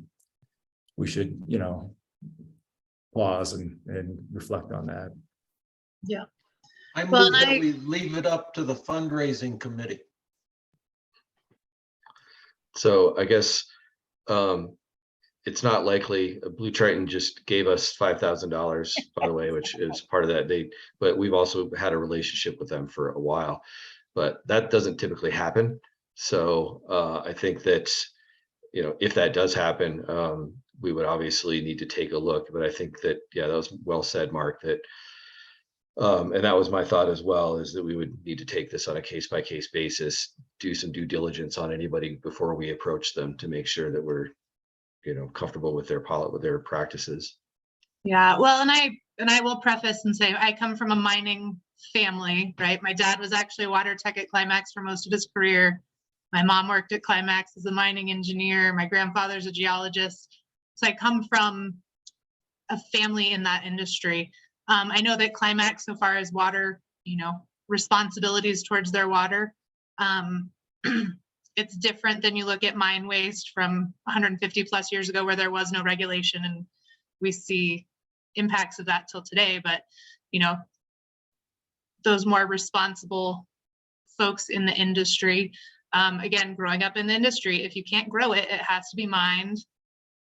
I'm drinking a beverage tonight and it's in an aluminum can. It had to come from somewhere. And so finding that balance of knowing that, yes, if it's a partner or if it's a company that has poor practices, then we don't want to be involved. But knowing that something like traditionally or this day and age, something like Climax follows a lot of regulations to do what they do. So to turn down, and it's kind of like the raffle piece, right? Money is money, as long as it's a responsible partner. They hate to turn down the money so that we can do what we want to do for our organization. My thoughts. Okay. Chris, the Arkansas River Basin Water Forum dealt with this same thing with Blue Triton, and not last year, but the year before, they gave us $5,000 as well. And we actually did a tour combined with some other pieces of a tour in a summer event with people who came to experience Blue Triton and actually walk their grounds and listen to what they were doing and how they were doing it. And I think what it does, just like Kim's mentioning, is understanding what people do rather than, at the same time we were doing that tour, people were walking up and down the county road with drums and signs as we were at the tour. And it felt really weird to be on the other side with these guys at the time. So it does make you open your eyes, and you do have to, hear what people have to say about what they're doing. And if it falls in line with, good practices, it seems to be, there's money there. There's big money at Blue Triton. And so we dealt with it too. And I think we're going to deal with it anytime you go to any of those extractive operations. Yeah. Well, and I'm a big believer. I'm very anti-plastic water bottle. So for me, you talk about guiding or my personal life, I have reusable water bottles that I refill because I'm a believer as a consumer. I have more power that way, than I can't, in this situation where we have a relatively good relationship with this organization, we have bigger issues in terms of solving single-use plastic. Different soapbox, but the plastic water bottle industry exists for a reason, and a lot of places you can't get clean water, and it's different soapbox. But taking money from those responsible partners, okay with. Okay, thank you. Any other thoughts? Okay. Well, I agree with Gene that, yeah, it should be up to the fundraising committee on a case by case basis, but anything that is, potentially a controversial partner, we need to be doing some extra due diligence on them as we before we approach anybody. So, okay, what's left? Quarterly report we did. And, Yes, Karen? and for Oh. transferring money? Yeah, and yes. So this goes back to the adult activities. We're talking with both Next Eddy Fly Shop in Salida and Upriver Fly Shop about doing fly tying classes, more organized classes. And so what we've kind of agreed to tentatively with them is that we'll support them, let them use our supplies, using our vices and tool kits that we've got. And then they're going to approach their vendors about getting materials donated to do these. And then we would we would pay for any materials that were needed over and above that. And currently there's $85, I believe Pam said, in the adult education budget. And so we wanted to ask the board to approve a transfer of $300 into the adult education budget to pay for any needed materials for those programs. And these programs are going to be, they're going to be a formal tying class. So there'll be, like, say, two patterns that will be tied at each session, and those will teach fundamental tying techniques, things like that. So, but they will be free to anybody not just to members, but just free to the public.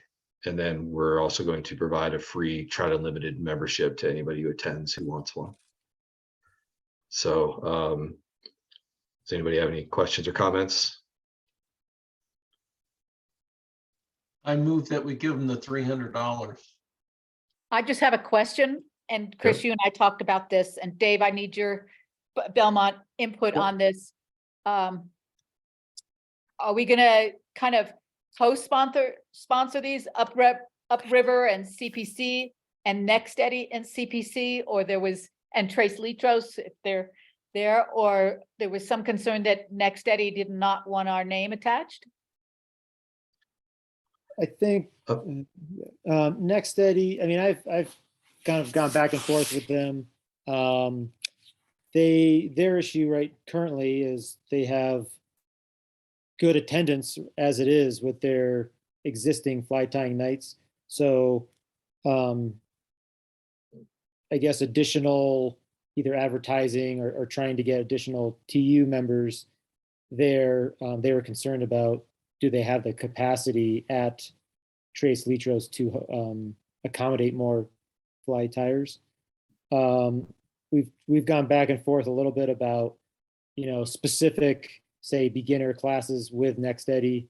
I think they were a little frustrated with Upriver, that Upriver kind of beat them to the punch on that, and they don't want to feel like they're, whatever, playing second fiddle. Anyways, I don't know if that really answers your question, but as of right now, we are not co-sponsoring anything in Salida. I'm looking at maybe just doing something independent from Next Eddy in Salida. So I had Sarah from Next Eddy emailed me last week. We had a little bit of an email conversation, and she sounded a little more like she wanted to partner with us on a formal tying class thing.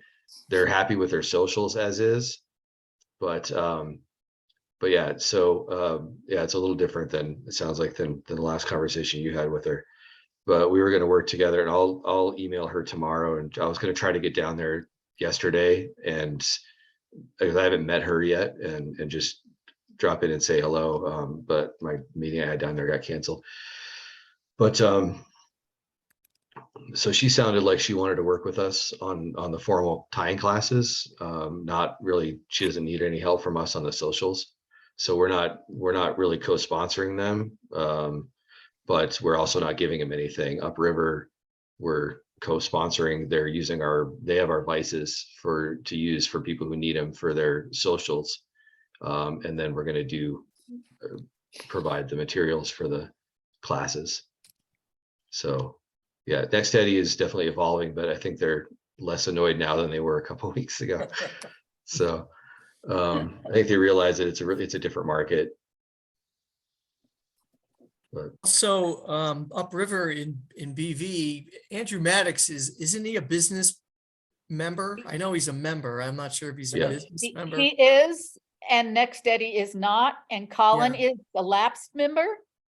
yeah, They Sarah had been said before. Sarah said they wanted to become a business member. Great. Okay. So Mark Anglers is a business member.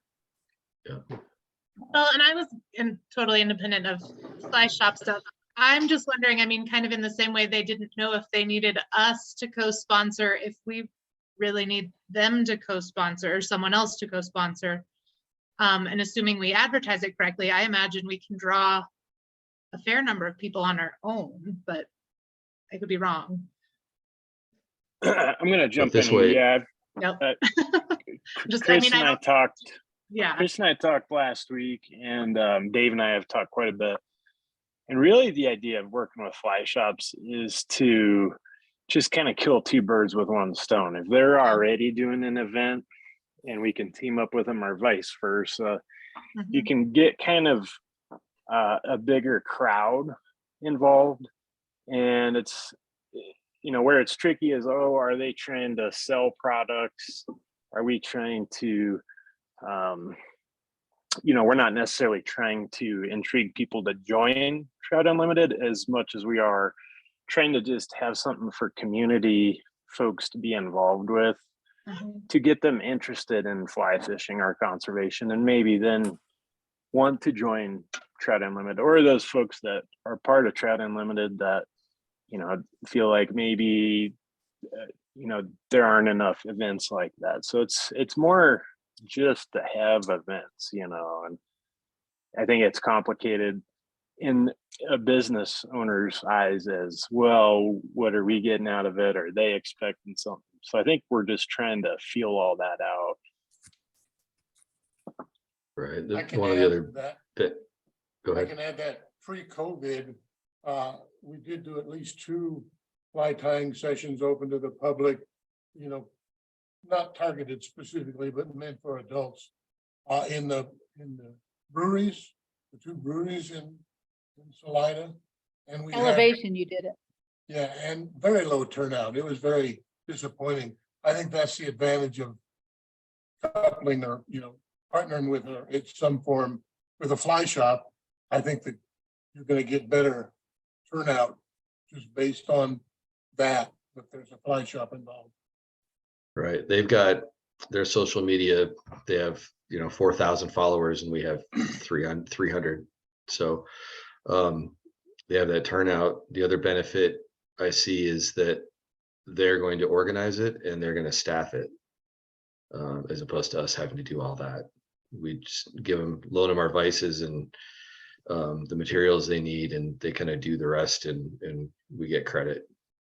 I guess my question though becomes, if they're staffing it and running it, do we miss out on that opportunity? Because in my mind, for me, part of an event like this should be that social piece and getting to know people. And if we're not really expected to be there and show up necessarily, are we losing out on the benefit of that social piece by not being more responsible for the event? And Well, like, not what do everybody we flies or has that get interest. out of it? What do we get out of it by putting our name on it if we're not taking more responsibility for it? Because that makes sense. Potential members and potential conservation stewards. But if Well, we can be there, I know we was yes. Yeah, Kim, I understand exactly what you're saying. And I think, so when I jumped on the adult activities board, it pretty much my eyes, I'm saying, okay, we want to have something to offer to our members and potential members, Mhm. something to be involved in. So whether it's Upriver's event or Trout Unlimited's event, something that our members can attend for Mhm. free. Yep. But yeah, I mean, really, one of us should be there. You know, we have plenty of people, even just members that are probably very talented tires that would love to help out. I'm sure any of us that have time to do it would love to help out. But at the same time, okay, so if Next Steady's hosting one every week, and then Trout Unlimited has one at another venue every week, and then Arc Anglers have one, and almost I would think in a small community that'd be kind of a little bit overcrowded with fly tying nights. That was kind of the whole idea of trying to team up with these guys. I think that's fair. I just don't want to feel like we're missing, like, I don't know if giving up responsibility, but making sure we're making use of that time too. Like, I don't want to just be like, here's our stuff, go use it, enjoy. I think that we need to have a goal or a reason to put our name on it. I don't know. And those are events I'm happy to help with too. So I don't want to like say that that's, you know, I'm trying to push that work off on someone else, but well, being I think clear that, for us what it, I mean, yeah, I think we need to talk about what our participation is. If it makes sense, if it's us standing up for 2 minutes and evangelizing about Trout Unlimited to the people that are there, and you know, providing that free membership and trying to get them in. My feeling is that the fly shops have a lot more reach and than we do right now, and so we benefit in that regard, is that we get exposure to people outside of who are already our members. So it's an advertising opportunity for us, more so than it's a, you know, I think we benefit at least as much as they do. That's my thought, but and I guess I think for me, as I'm processing, is it a member benefit for people who are already members, or is it a recruitment tool? So I think that's in my mind maybe the difference of what is our goal beyond just like, it's fun to be involved and do these things, but as an organization, are we trying to provide a member benefit, which I think is a different thing? And I say that as a fly gal who hosted, you know, we did a fly gal fly tying last year at some point, and I had, you know, 5 to 10 women show up with very minimal, you know, effort. But that's a member benefit more than a recruitment tool. So I think maybe that's in my mind where the difference might lie. I don't know. I think it's both. Okay. And part of this approach was due to the desire of fly gals to do more at the wine and cheese event. Okay, and I missed that. I don't know how many of those showed up. Yeah. And I was out of town for that one, so I don't know. I have a couple of more comments. Chris, I was in on the meeting where we discussed the $300 transfer, but I just heard you say a free membership to participants. That's fine with me, but doesn't that cost us $35 per member? We can give away a free membership without cost. I need to double check, but I've got a QR code that I was given by the development director at the CTU rendezvous that's for free membership. And she's just like, use it when you want. So cool. Didn't indicate that it was going to cost the chapter or anything, but I do need to confirm that. Yeah, otherwise we should add more money to that. Yeah. Or not give the membership out, but yeah, I'll confirm that tomorrow. Well, again, I'd like to move that we give the committee the $300 that they asked for so they can try to grow this program. Do you have a second? And I second it. Okay, all in favor? Aye. Aye. Okay. All right, that passes then. So Pam, if you could make that transfer. Yes. Okay. So we've got 2 more things on here. One I already mentioned, which we were already talking about, is that I just wanted to let everybody know who didn't already that we did get a $5,000 donation From Blue Triton, they asked that it be dedicated to education funds. So I would say that as needed, we could put that towards scholarship, but first thing it would be probably to go to youth education. So one thought I had, which we don't need to really discuss, but a thought that occurred to me was, as we're going forward, maybe we target somebody like Blue Triton to do a long-term commitment for a certain amount to fund that scholarship long-term, sort of an endowment. And Blue Triton might be a good partner for something like that, but just something I thought about for figuring out how to make sure that we always have funds for those scholarships. So the last item on here, sorry, go Can I ahead. ask a question? Yeah. Of Pam? Pam, did we ever get the inheritance from Fern Rutherford? And if so, how much was it? Yes, Karen, we've got that a couple of years ago and it was $20,000. That's what I thought. Okay, thank you. Was it dedicated to any particular thing? No, it went into the cold water fund, Thank you. which is by extension dedicated to conservation projects in the upper Arkansas River Valley. No, I think it's dedicated to river restoration, not just conservation. Specifically Well, river restoration. We can look at the note again and see how it explains it, but those dollars are sitting in the cold water fund. Okay. They are restricted. I just wanted to, I think, Chris, that's a great idea.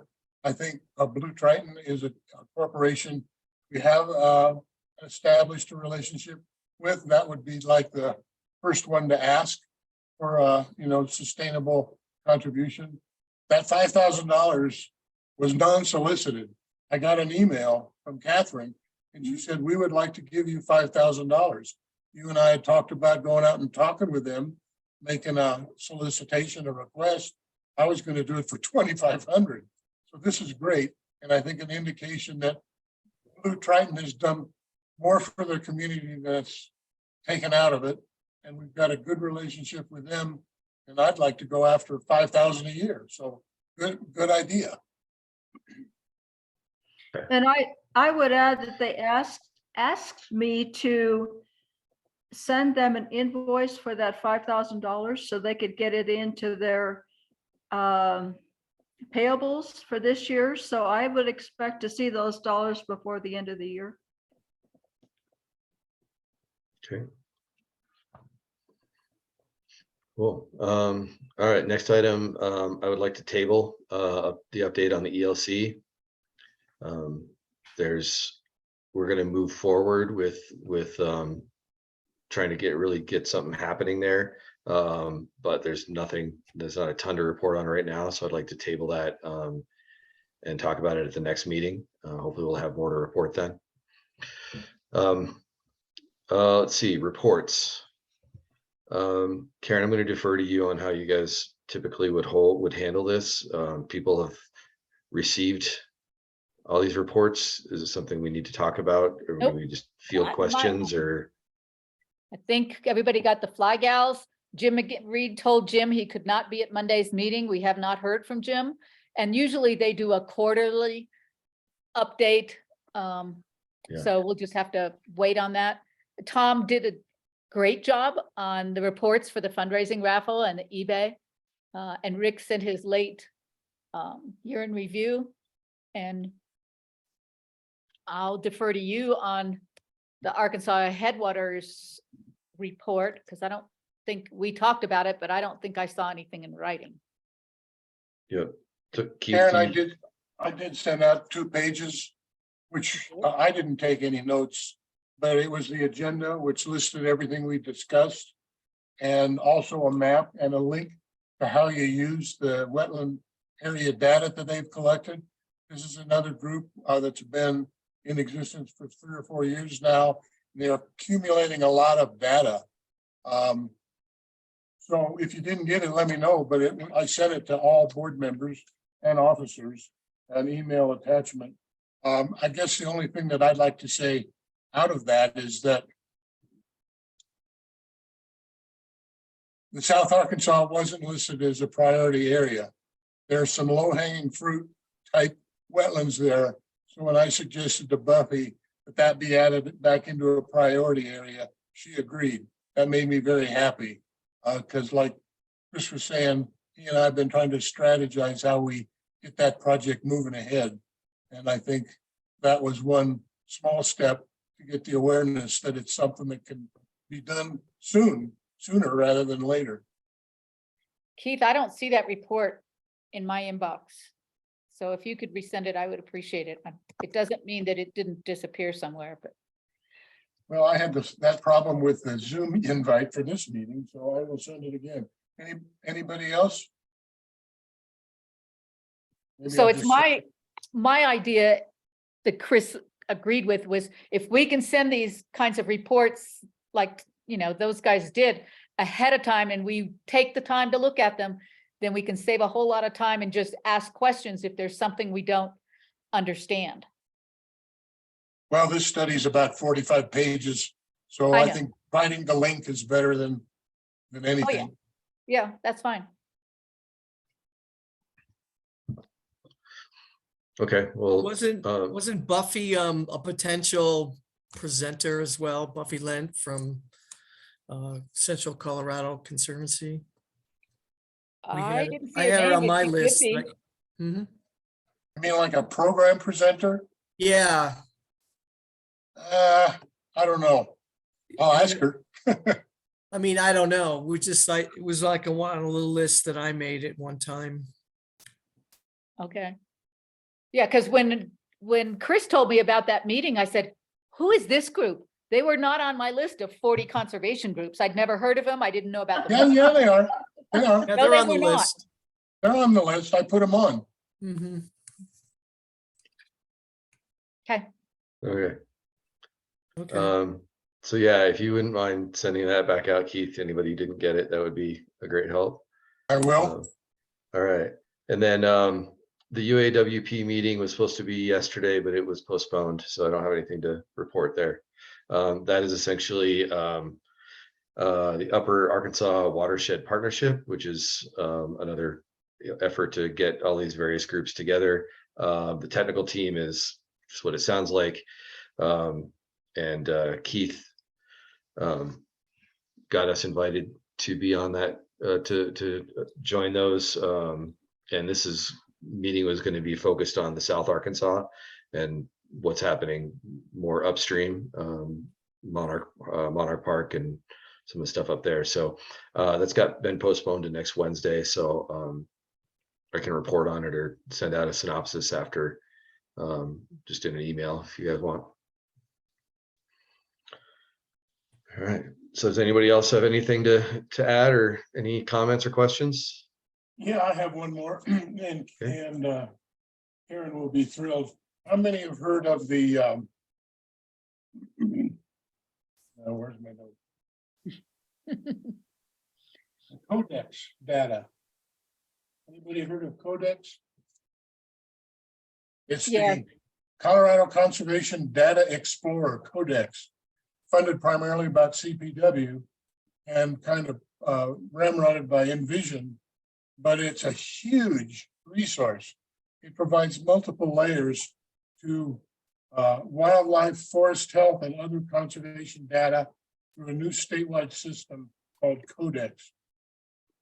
We've worked with the state to include our habitat, wildfire, recreation, and land use maps, as well as lake counties in this system. Access to this info will help you plan projects and to write grants that connect to the landscape scale input of your project.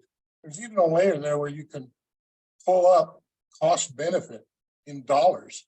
But I mean, you want to know about bear ranges or habitat or health, it's all there. It almost made my brain explode with all the things that were offered there. Buffy and I both requested more intensive training. This is only a 1-hour session, so just scratch the surface. So I think anybody on the board or anybody in the membership that wants to know about this huge resource, which is fairly new, just started in 21, should attend this next training session. It's all online, but it's amazing. All Is the that information that's on there. Is that GIS? Yeah, Not all it's not all GIS, I don't think. No. When is that training? I got that email too. yet to be scheduled. Okay. Okay. Can you, when you get the next email on that, could you distribute that? I will. Okay. And I would like to add and just throw out a teaser here. I received an email today from Will, and I won't attempt to pronounce his last name, but he is CPW working within the Headwaters organization on 2 potential projects for fence ladders. And I'll be talking to the projects committee about that. And we may be able to put a couple more out. Great. Where at, Pam, did he say? One is in, I didn't recognize the name of it. It was like Antero Pumping Station. There's a, That's up at Clear Creek. yeah, number 8. So one there and one down on in Parkdale, which is pretty far south on the river, close to the Rural Gorge. Right. But he sent me some photos of a fallen down sign in an area where they had a fence step over. And you could barely read it, but it said Collegiate Peaks Anglers. So some work was done there many, many years ago. So I'll be in contact with him and the projects committee, and we can get those lined out as a couple projects. We still have about 5 ladders. I know. Great. Okay. Anything else? I just have one thing. So Mark and Don and Dave, any of you newer people, if you have ideas about how other things we can do or how we can be more efficient, please let us know. Yep. All right. Can we get a motion to adjourn? So move. Second. Okay. Second. All right. And we're gonna adjourn the meeting. Thank you for Good being here, job. everybody. All Great right. job, Chris. Chris. Thank you. Chris. All right. Take care, everybody. Good meeting. Thank you.